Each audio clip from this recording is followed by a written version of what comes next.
All right, and we are recording. Welcome, everyone. My name is Harrison Sherwin. I am an AWS technical trainer. I spend all of my day doing things exactly like this. I, for the last 3 days, was leading a developing on AWS course to some of our customers. I'll also train our internal audiences and just about anyone who's willing to show up in the room. Today, I have been asked to do a little section on an introduction to DNS and Amazon Route 53. Now, this is a very long topic to cover within this period of time, so my vague plan is to get through some of the basics of DNS in maybe about 20-ish minutes or so, and then do a little bit of a demo and talk about some of the features of Amazon Route 53 within another 20-ish to 30 minutes and leave some time for questions as you're going through. However, if you run into any form of question as I am talking, if you've got anything based on what I'm saying at that moment in time, let me know then. I am not shy. I'm going to be monitoring the chat the whole time as we are talking. So the beginning of our discussion is, what is DNS? DNS is the domain name system. Whenever you go online, open up a web browser and go to a website, example.com, amazon.com, that's not actually the computer that's serving up that web page. It's not actually the server. Instead, it is a translation of that name to an IP address. If you've got a little bit of networking fundamental knowledge, you know IP addresses, there's version 4, there's version 6, and it's usually a string of numbers or a string of letters. And here's the problem with us humans. We're not great at remembering long strings of numbers and letters. We like friendly names, and that is what the domain name system is designed to solve.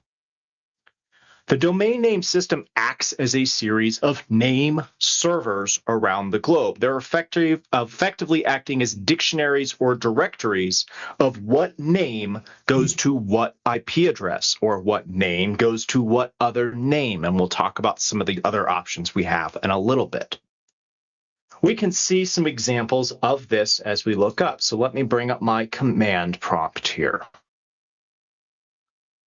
So I've got my little command prompt here, which is a fabulous tool of network engineers. We don't do a lot of things with consoles when we're doing these kind of basic lookups. What I'm going to be using is a tool called Whois. I'm going to use a flag on it called V, and I'm going to look up my own domain, hsherwin.com. And looking up that domain, wow, I've got a whole lot of information about who owns that domain and what do you do in order to go through.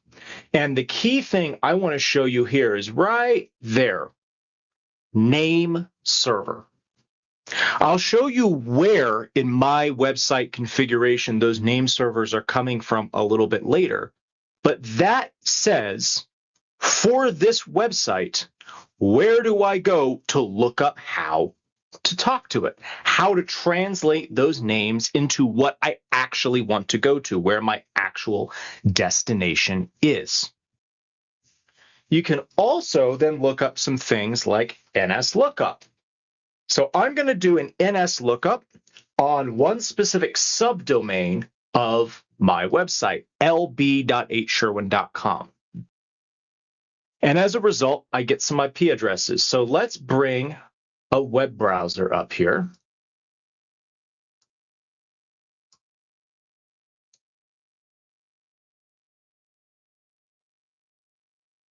So what I just looked up was lb.hsherwin.com. And I'm going to start by just putting the domain name in, just as you would normally use it as a website. And you get my little example demonstration web server. It's an EC2 instance. It's running out of Northern Virginia right now, my second availability zone there. But if I take one of the IP addresses that my NSLOOKUP gave me and put it in, 52.3.6.71, that's the exact same thing. It's the exact same thing. It's just my website as an IP address, but frankly, I can't remember that, and I run the website. So we use these friendly names to make things a lot easier on ourselves, to make things for our end users, to make things easier from a configuration perspective. And the other part about it is if we go back and look at what I actually got 2 IP addresses with my NSLookup. So we can also gain availability. If something goes wrong with one part of my website, I have a system in place to go to the second website in case something has gone wrong, and the user doesn't have to change what they're typing into the web browser. The domain name system is a few more things than that, but fundamentally, this is the core of what it is, the reason really why it was started. It works like a telephone. How do you learn someone's phone number when you've never called them? Well, you're going to ask them. Hey, let's pick someone in chat. Hey, Brad. I know Brad. What's your phone number? 1, 2, 3, 4, 5. Whatever Jenny's mother's phone number is. And I'm going to write that down. There we go. Brad gave me his phone number in chat. Now, if I'm not meeting Brad, maybe I'm trying to figure out how to call my favorite pizzeria, I can also go online and do a web search and look up their phone number. And in both of these situations, that's what the name server is. I'm either asking Brad directly, or I'm going through some intermediary who also knows how to talk to Brad, or at least knows someone who knows how to call Brad. Now, of course, I don't go through this process every single time that I want to get Brad's phone number. So instead, what I do is I store it in my contacts list. Maybe I have a piece of paper that I write it down on. Maybe I have a contacts book, or maybe I just put it in the app on my phone where I store phone numbers. That's acting like a cache. So I don't have to perform this lookup every single time I want to go to call Brad, or back to DNS, call my website. Now, there are some things that we can understand about how this works in the background. First, in order to talk to a website, we need to look it up. Well, how do we know who to talk to look it up? There are a couple different ways we can do this, but primarily this information comes from something called DHCP, Dynamic Host Control Protocol. You use DHCP likely all the time. Anytime you connect to a new Wi-Fi network, anytime you plug a computer physically into a network and it just works, it just connects online, that's DHCP in action, probably, unless it's been pre-configured for you. What DHCP does is it talks to the network. It talks to that local network, probably the router, and asks, hey, what information do I need to talk to everything else? If you're doing this at home, all that information is probably pre-configured on your router for you, including the DNS servers you should be using. If you're going from work, like Amazon, I have a VPN connection I connect to, and that can also provide me with DNS servers I can talk to. If I don't want to use any of that, I can statically set those values on my machine as well. Say, hey, whenever you need to do a DNS lookup, go to these sites. Usually it's done automatically, but you can skip out on that if you want. So let's check that out on my machine. That's done through an ipconfig/all command. And I'm going to get a lot of information here about what's configured on my machine. I get information about the DHCP server. Oh, hey, that's my network, which means I got all of that information automatically configured to me when I connected to the network. And part of that was this. our DNS server. So this says, where do I first go if I need to do a DNS lookup? I go to that IP address to do a DNS lookup. So that's how my computer learns to first talk to the domain name system. However, like we talked about with getting Brad's phone number, I don't want to go to Brad every single time I want to call Brad. I don't want to have to do a lookup every single time because usually this information doesn't change that often. Usually you're not changing the IP address behind these systems frequently. At least for you as the end user, you don't really care. You're being sent to somewhere. So if I go back to my command prompt and I do another IP config, but this time I do display DNS. Woo! That's going to keep going for a little bit. And what it's doing is it's showing me my local DNS cache. It's showing me my phone book stored on my computer. Where do I go to if I want to talk to Quag Public Amazon 04 Scan Amazon Corp? Probably something for work there. I go to this IP address. How long do I store that information? For 555 seconds. And then I look it up again. Other information in here. Let's see. CloudFront is one of our services that I'm going to show you working with there later. How do I talk to my local Kubernetes instance? And lots of other things in there as well. So any website I visited recently would be stored in this system.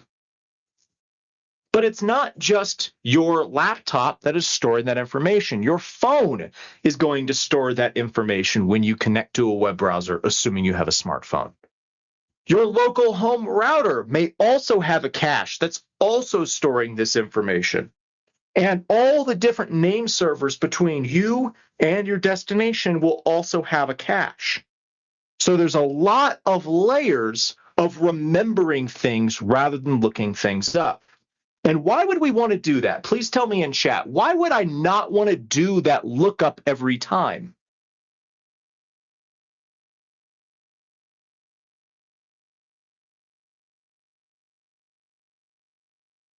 Ed says latency. Absolutely.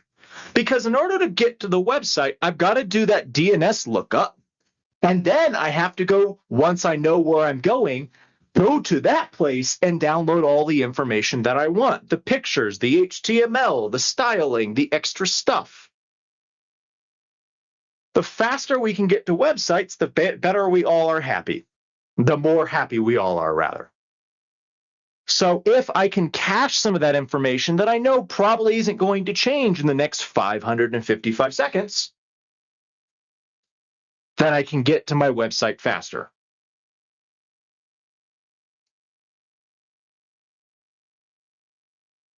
Part of doing that lookup is understanding the FQDN, or our fully qualified domain name.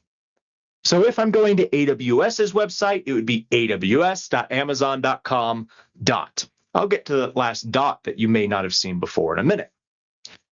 That breaks down to a subdomain, the domain of our website, and a top-level domain. That top-level domain might be com, net, gov, US, CA for Canada. Most countries have their own little top-level domain, org, info, aws.training. Training is a top-level domain there. And that's what the TLD stands for. Now, in every fully qualified domain name, there's actually an extra period at the end. But you never type that period in when you go to a website. When you're going to a website, you just go to, let's see, aws.amazon.com. That's all you do. You don't put a period in there. I figured out a while ago that humans are do things. So what's actually happening is the browser is hiding that extra period from you. We call it the trailing dot or the root. So I'm going to this website, aws.amazon.com. Watch what happens when I put a period at the end.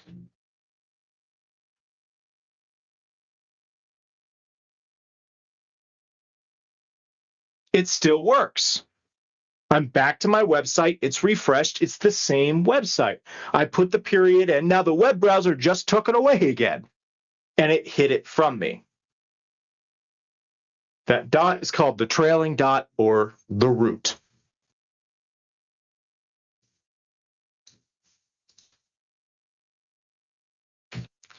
And that's important because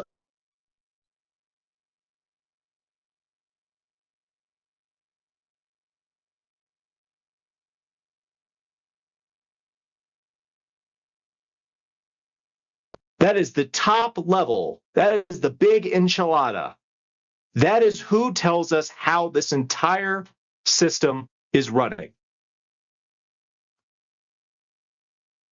As part of that, below that, we have our top level domains that tell us how to get to these other websites.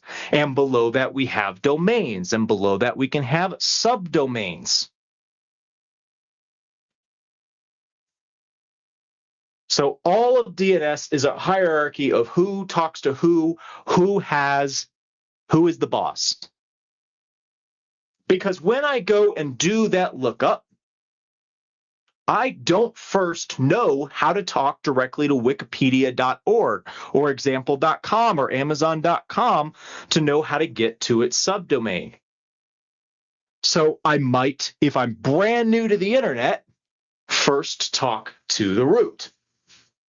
And it comes back and says, okay, you're trying to get to wikipedia.org. Well, here's how you talk to .org. You talk to .org. Hey, how do I get to Wikipedia? Here, this is how you get to Wikipedia. Hey, Wikipedia, how do I get to www.wikipedia? And it's this back and forth. Now, we've set up the system now that back and forth doesn't have to happen from the root all the way down most of the time now, because there are these other intermediary name servers run by the people who run the internet, our internet service providers, and other companies within there that are storing this information. So you usually don't have to talk all the way up. But I want to open up a website here. It's called iana.org/domain/root/servers. And these are the organizations that run the internet as you know it. Because if DNS goes down, most people don't have a list of IP addresses to go to their favorite website. So if DNS were to go down, we'd all have a big problem. We are all reliant on these organizations running the root of DNS.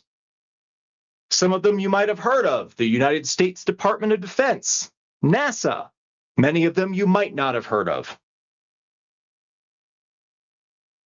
But it is these collections of servers that are running that system for the entire world.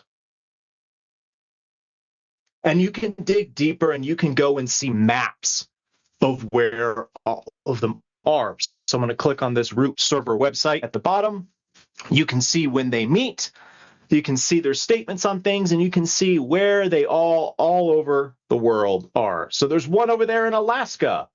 I live in Denver, Colorado. We can zoom in. Oh, there are 7 out in Colorado, operated by organization D, E, F, and J.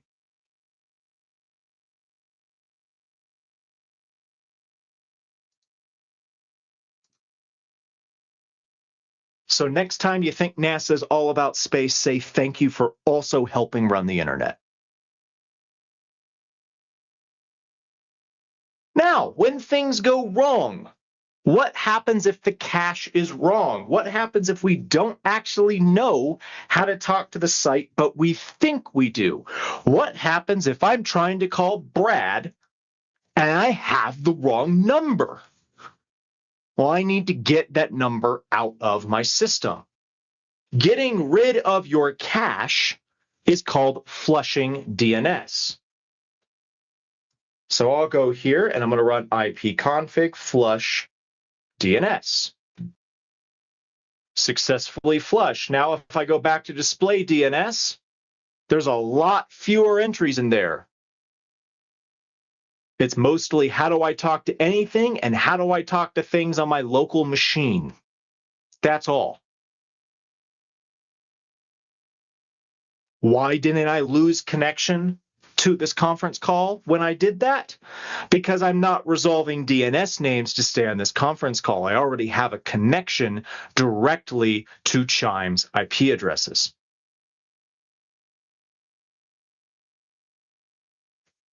Now, there's also a type of attack that can be run, and that is called poisoning. When we poison our DNS cache and we say, hey, to get to Amazon.com, it's actually 1.2.3.4, but malware or a virus comes into our machine and says, hey, I'm going to change that. Now to get to Amazon, you think it's 5, 6, 7, 8. Ooh. And when you go to Amazon, your web browser thinks it's Amazon because it did the IP address.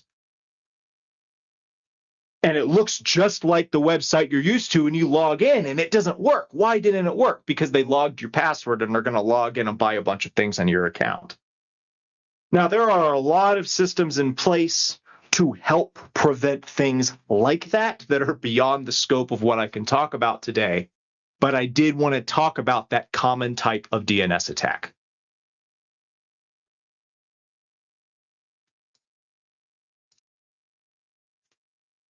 There are more types of DNS records than the one you probably have been thinking about. So the one I've primarily been talking about where we translate name to IP address is called an A or quadruple A record.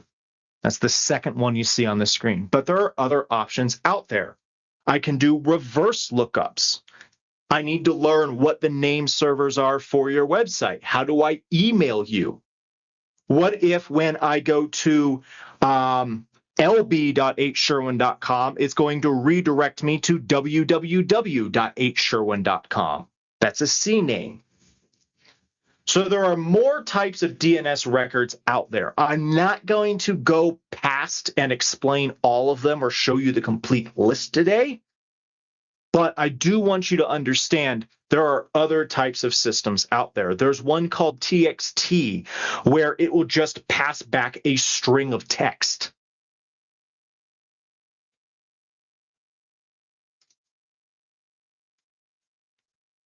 So that is DNS. This is the transition point in class where I start talking about Route 53. Before I get there, were there any questions about anything I've covered so far?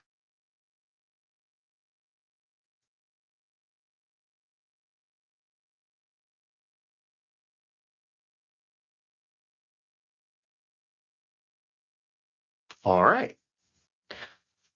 So Amazon Route 53 is Amazon Web Services DNS service and domain name registrar. 53 is in the name because 53 is the network port that is used by DNS. HTTP for our websites is going to use 80. Secure HTTP uses 443. DNS is 53.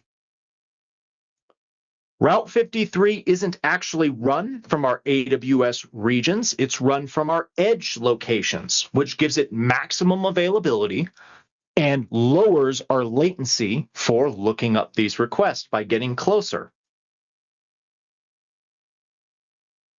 When we want to set up our own website through Route 53, we start with a hosted zone that is configured with our domain name. And we prove that we own it. And then once we've proven that we own it, we can add those records. When you get to my website and you want to go here, here's where you go. And you go here, here's where you go. That is what Route 53 is doing. So we're going to jump out of the slides. I'm going to show you a couple things in here. This is the Route 53 dashboard, the very beginning of where you go if you want to utilize Route 53. You could go through and decide, I want to buy a domain name. I want to buy harrison.com. Let's see if that's available.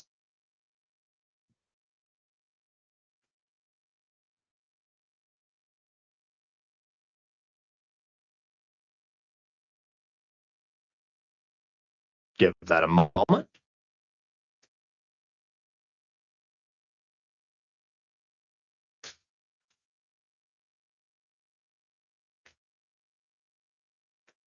It's going to come back and say, is Harrison available? What's the price to buy that? And, oh, it's not available. Somebody has already purchased it.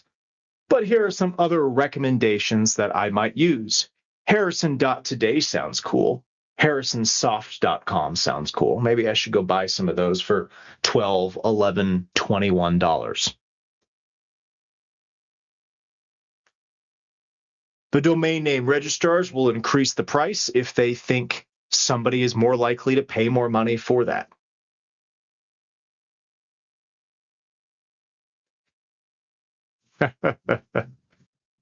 It may totally be Harrison Ford, Carol. I don't know. I haven't actually checked. So we can purchase domain names and have Route 53 run that for us, and then we would create a hosted zone. So I already have one created that's running my website, but if I were to create one, I would need to say what is the name of it. I can use a description, and then I decide if I want it to be public and available on the internet or private. Especially in bigger companies, they'll also run a private domain that cannot be looked up on the internet, and it'll run internal tools. Having a separation between those can be a good architecture decision.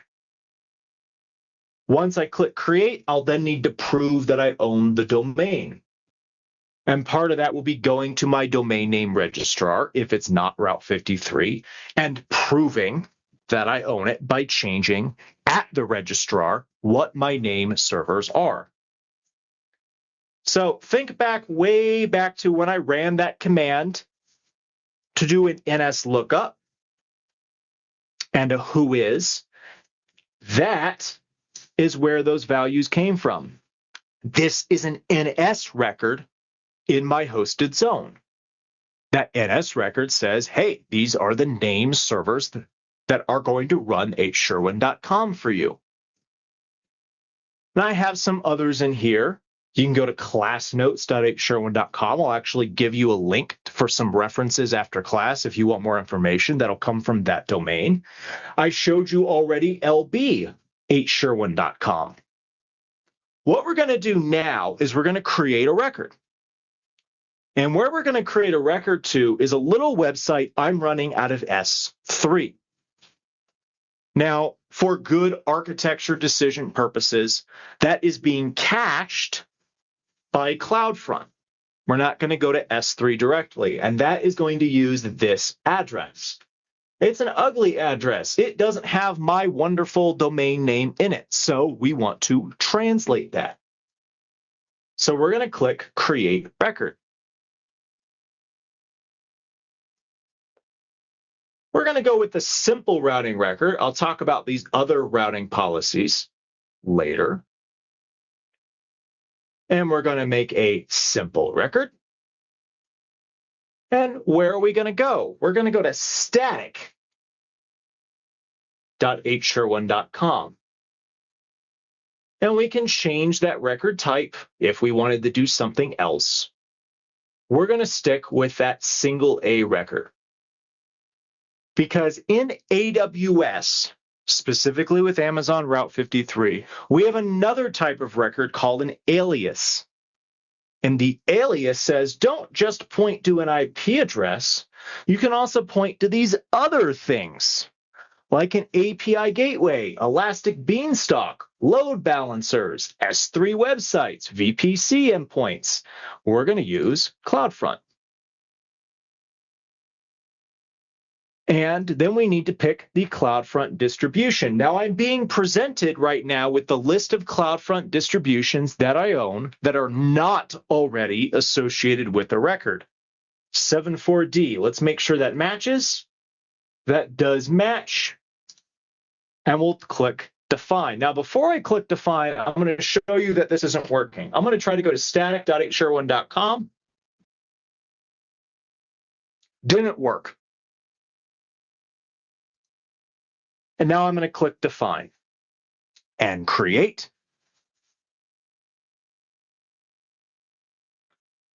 Now, that will then take some time to be propagated around, things to learn, information about how do I talk to this, blah, blah, blah. So if we click refresh,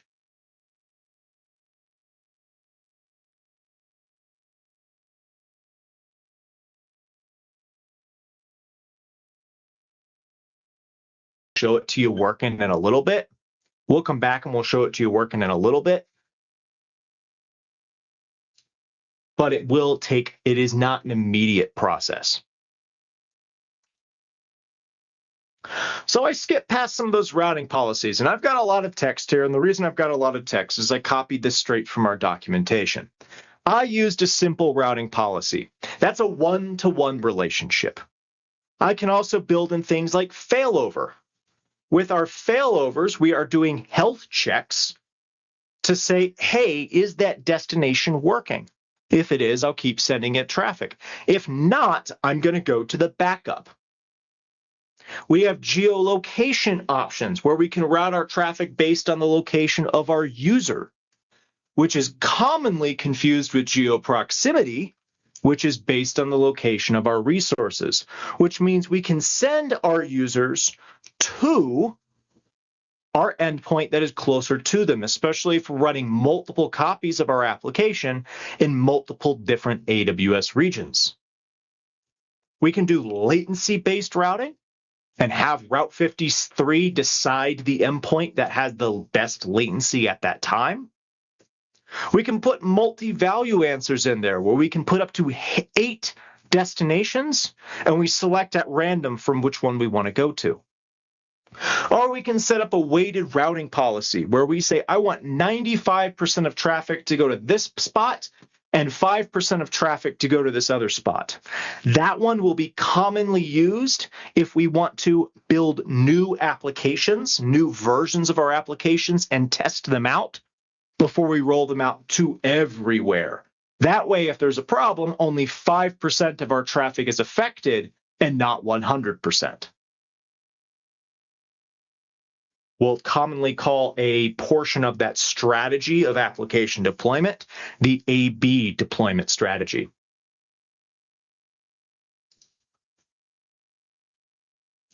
Now, so far, I've really only been talking with Route 53 about going from the internet, the outside, into AWS. But there's more to that story. There's another feature of Route 53 called Route 53 Resolver. We can create a VPC, and when we make VPCs in AWS and put EC2 instances in them, they need to know how to talk to things, whether it's privately or to the internet. So we have to configure them with DNS information.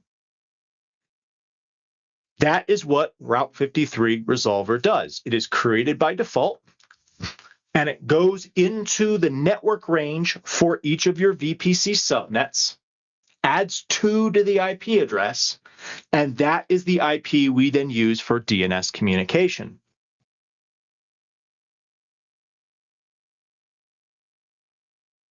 If you're trying to talk to something outside of your VPC, we'll do a recursive lookup against public domain servers. And that's the process of the resolver getting that information for you and then passing it along.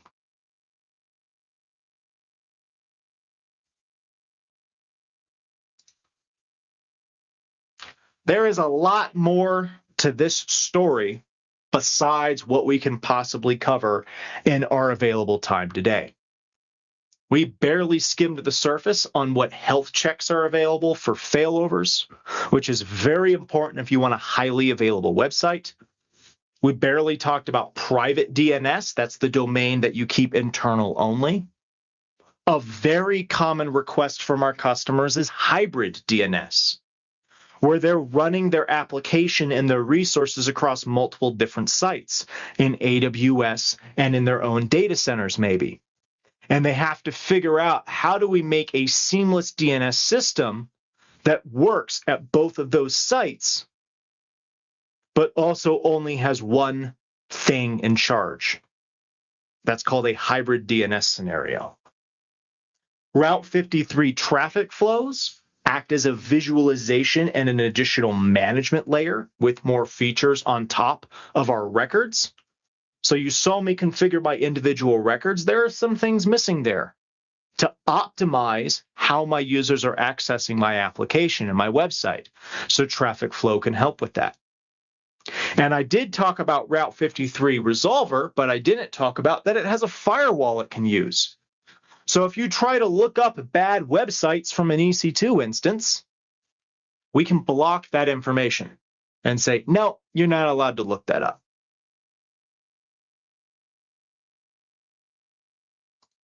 Let's jump back over, see if static is available. I'm not even sure it will be there yet. Oh, it's ready. Took just a couple minutes there. And I'm very zoomed in. There we go. My website is now available at static.asherwin.com. I'll throw that in chat. You can go to it as well to prove that it's working.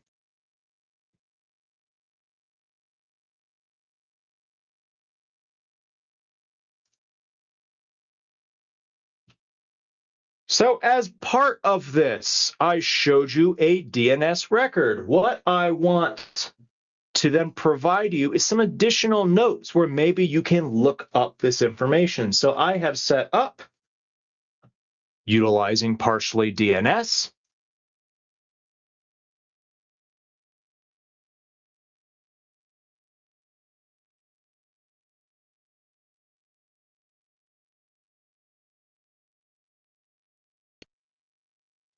So I'm putting that link to those notes in chat.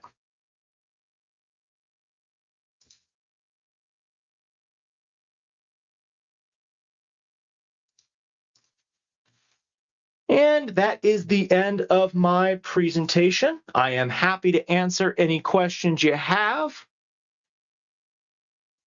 My name has been Harrison Sherwin. Hopefully you learned a little bit more about DNS, a little bit more about Route 53 in this section.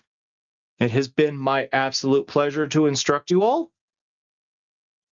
Any questions whatsoever?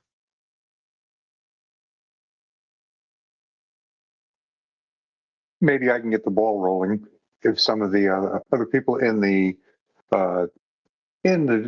chat here have a question. Maybe I'll ask a dumb one to show that we don't know everything first.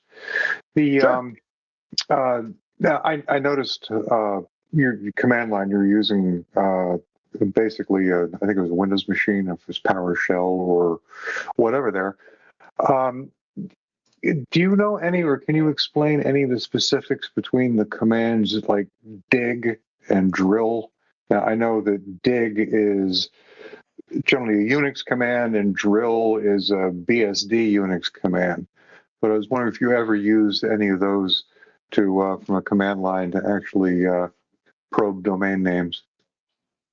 I have not specifically used those tools, but the tool sets that we have are going to vary across our operating systems. You're right. I'm using Windows. I'm just using the standard command prompt. I did have to install Whois that is not natively installed on Windows at this time, but NSLOOKUP is, ipconfig is. As an example, on a Linux system, ipconfig becomes ifconfig. So there are a lot of different tools out there. There are a lot more beyond that, but I have not specifically used drill or dig. Okay, I didn't mean to throw you a curveball. I thought maybe that might be a question someone else might have, because the Restart students do use the Linux command line in the class and the graduate class, but the Windows command line isn't used as much, at least in our initial training. Understood. I didn't know that. Otherwise, I would have prepared more Linux scenarios. Oh no, I do know this is good, because we don't want people seeing the same stuff all the time. Seeing it in a different environment is a great tool. What I try to do it, sometimes I show them on a Mac, because that's kind of a Unix-ish terminal on it. But yep. I think this is great. Yep, and I think that's an important thing as people go into the industry. You're going to be presented with different OSs, different environments that have different tool sets. For everything I've shown, every OS has a tool for that. It just might have a different name. It might present the information in a different output. But for everyone listening, there's always a tool to describe the things that I am doing here. And if not, it was probably a computer system that existed before the internet.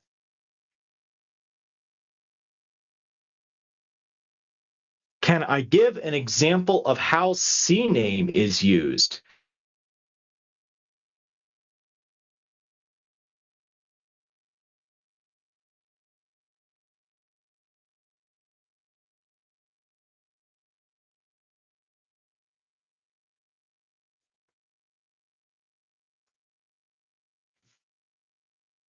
So while I have a CNAME, your audio went dark there for a moment. I just want to let you know. Perfect. Yeah. We're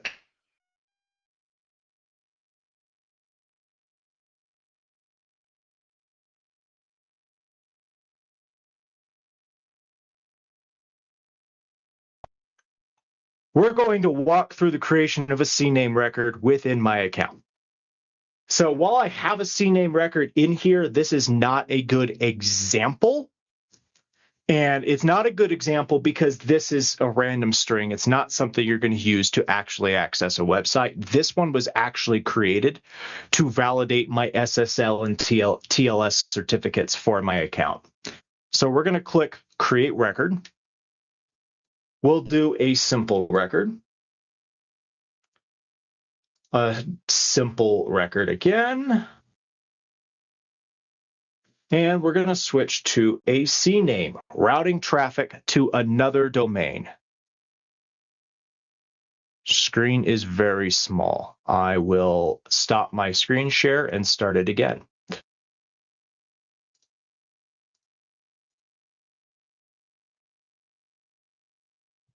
That should solve that. So all I've done is in the same way in my prior example of creating a record I went through. The only thing I'm changing now is I'm changing this record type for a CNAME. And I'm going to say, hey, what endpoint do I want to go to? Or do I want to go to another record in this hosted zone? What record might that be? Maybe I want to go to that.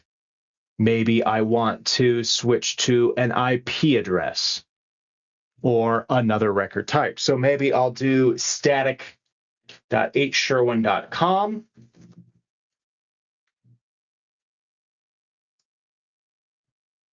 And we'll go to S3. So what's going to happen here is now when I go to s3.hsherwin.com, it's going to send me along to static.hsherwin.com, assuming my configurations are such that that is allowed to happen. There are ways to block that redirect from being allowed to happen. But that's all that's designed here. It's designed to effectively be a redirect. Rather than going to the destination, it's like calling into a company and being rerouted through their switchboard 3 different times to get to the actual number you wanted. I can set that time to live, I can define that record, and I can click Create.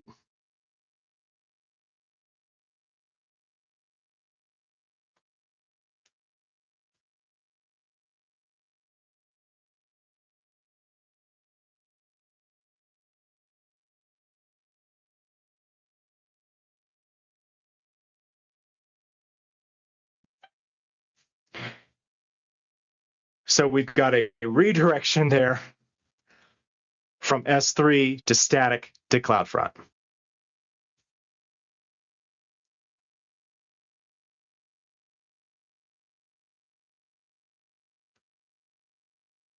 My pleasure, Karen. I've got a question. It's Carl here. I'm not entirely. It's not entirely on topic, but I thought I'd give it a shot. Sure. I couldn't look it up. Maybe my Google foo is a bit low, but you know when you have a private VPC, well, not a private. If you have a VPC, right? You have private IP addresses in that VPC, and the DNS names in that VPC will correspond to, it'll have the private IP address. So the private IP address will have the private, the private DNS name will have the private IP address as the machine name. Instead of dots, will Yes. have dashes, right? So the thing is, normally those IP address ranges, and this is where it goes a bit off topic. I'm just asking you on the off chance that you know this. When you set up a DHCP server and a subnet in a data center, you'll say, okay, I want to reserve this range of IP addresses to be auto-assigned, and I want this range of addresses in my subnet to be static. Don't go there. The question is, how does your VPC, you can have a DHCP option set, but that's got nothing to do with the IP address assignments. That's just, like your DNS server is this or whatever. How, and I know this is not entirely on topic. So if you feel it's not on topic enough, just tell me to go away. I don't have any other questions to answer, so let's do it. Right.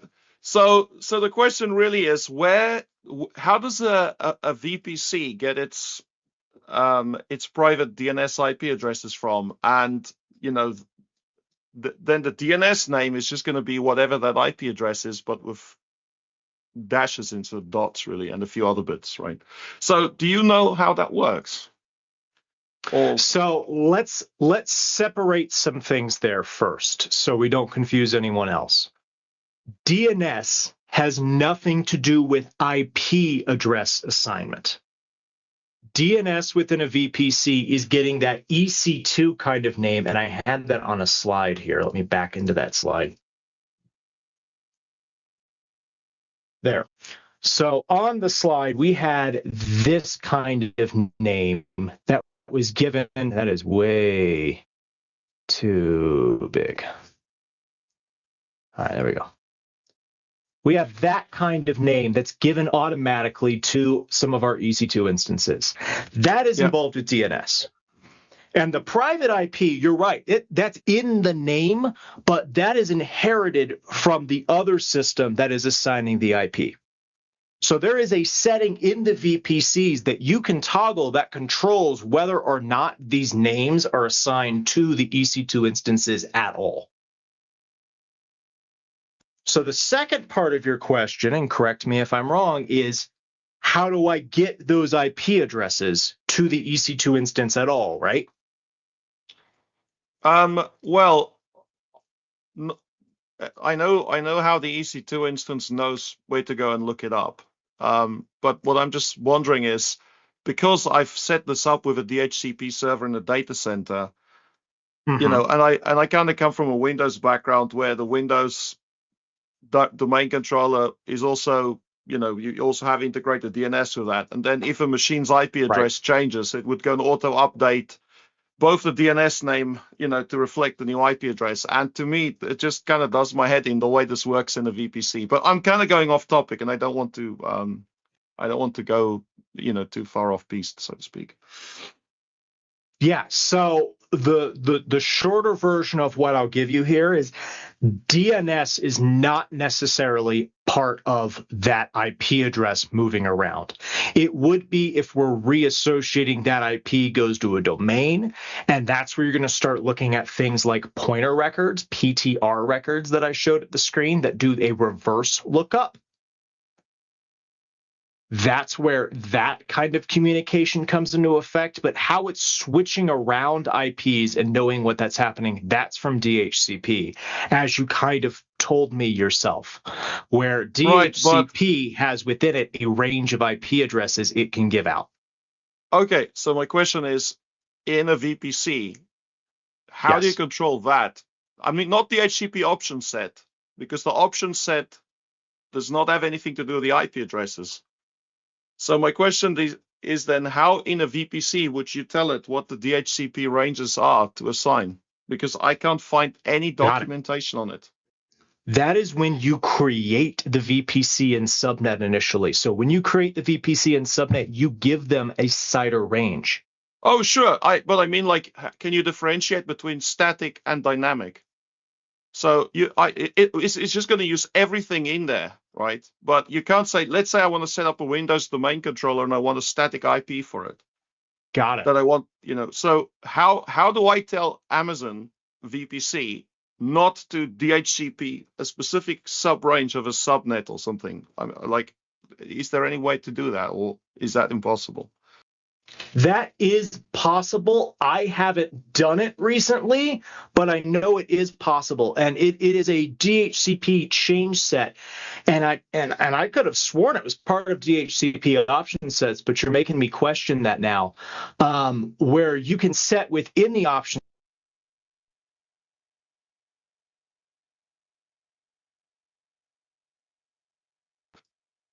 I think the audio just went out again. That's in DHCP. I'm pretty sure that's part of DHCP option sets, but I'm looking it up in the background just to make sure I'm not wrong on that. I apologize for the network issues I appear to be having. No worries. Anyway, I'll stop here. I don't want to completely derail this question is not so much about DNS, so I'll just stop. But thank you. It is not so much about DNS, but it's important. So what I'm going to do is I'm going to get back to you, and I'm going to get the documentation to verify what's in my head, and I'm going to come back to you after class. Awesome. Thank you. My pleasure. I just posted the image in the chat window if that helps. Oh, you looked it up while I was struggling with a network, Gurmit? Yeah. You've got where you switch what option set is configured with the VPC, but not how you change what IPs are assigned as part of DHCP. So that's what I'll be looking up later. Yeah. Yeah. Just to be clear, I know DHCP option sets and I know how to create them in a VPC.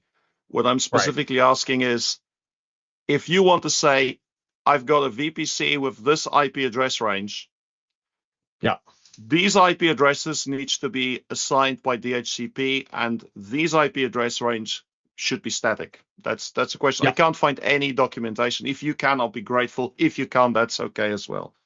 I know there is documentation on that. I'm going to hunt it down for you after class. Thank you.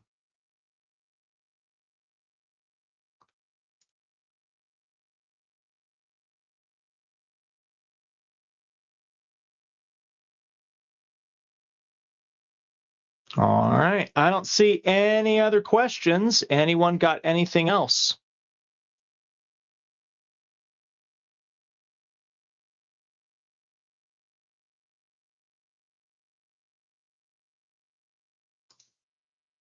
Ask them if you got them. But also, Harrison, this presentation will be up in our graduate training program a few minutes after Chime finishes recording it, so we'll be available to a much wider audience as soon as the encoding and uploading is done. Perfect. All right. With that, we'll wrap up questions then. Thank you, everyone, for your time. I hope you learned something. I think I did. So thank you very much.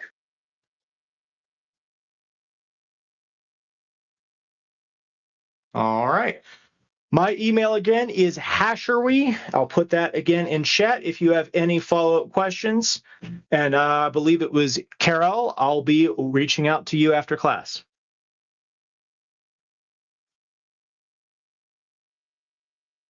Thank you for the presentation, Harrison. I think it was terrific. Thank you very much. I'm sure we all appreciate it greatly.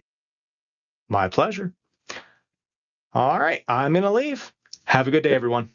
Yep. We'll see you.